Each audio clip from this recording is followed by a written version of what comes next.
What is narcissism? This term is being kicked around more than Ronaldo's football. Everyone today claims that someone they know is a narcissist. Call someone narcissistic and they suffer from NPD, which is narcissistic personality disorder. This actually means that they have a pathology, that they are unable to continue life as a normal person would, and they're severely sabotaged and compromised.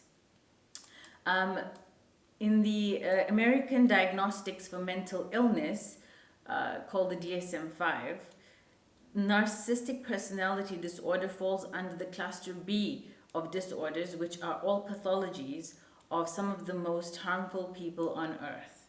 A lot of people who suffer from the DSM-5 will be, sex offenders, criminals, people who end up in prisons. So this is not something to be taken lightly.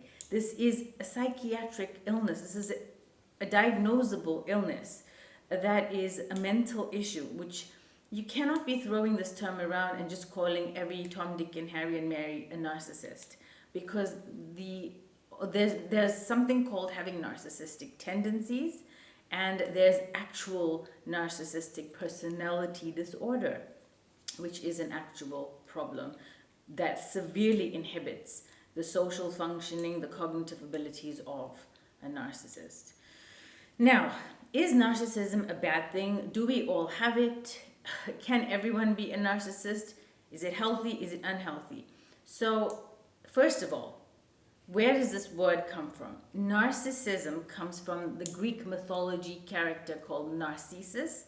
He looked into a lake or into a mirror, his own reflection basically, and he fell in love with himself. So he, of course, then became self-obsessed. And it may appear that in today's day and age, in our social media era, everyone's a narcissist because we're all self-obsessed and self-absorbed. Or it may seem that way, okay? Now, is there healthy narcissism? Yes.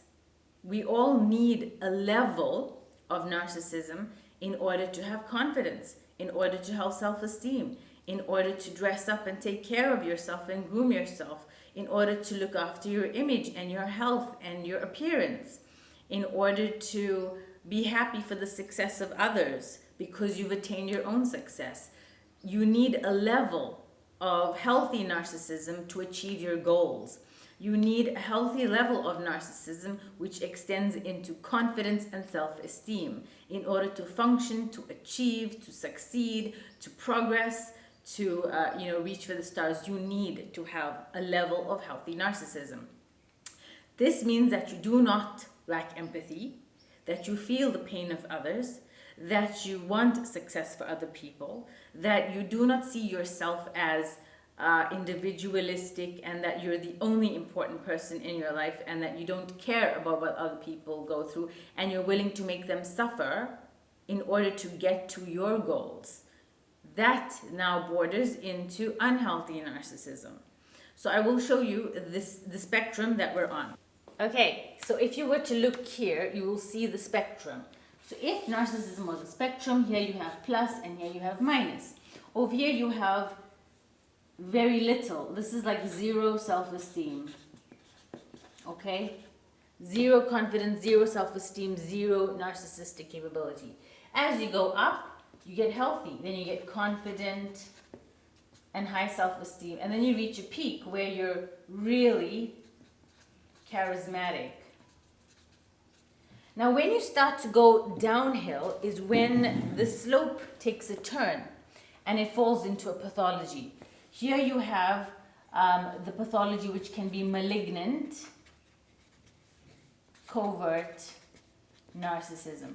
This is when you fall into psychopathy. This is when you actually don't care who you hurt in order to get to your goals. You're ultimately self-serving and you will do anything to achieve your goals. You don't care if you kill, maim, murder, and basically these people will more often than not end up in prison because they're criminals. As you go down there, you will find that most narcissists who have NPD either fall on the overt or covert, side of the spectrum. These are two different types, but they're the same. Just one is outward and one is inward, but they're the same demon. Now, this is a mental illness. It is something that is diagnosed, and we need to be careful about who we call a narcissist, because they actually fall on the narcissistic personality disorder spectrum. It is no longer healthy. It is no longer where the person can feel empathy or feel regret or remorse or be self-aware that they're actually narcissists. Here you can tell someone, hey, you know what, you're a bit self-absorbed, and then they might admit, oh yeah, you're right, you know, I tend to go overboard sometimes. Here, they will never admit that because they're never wrong.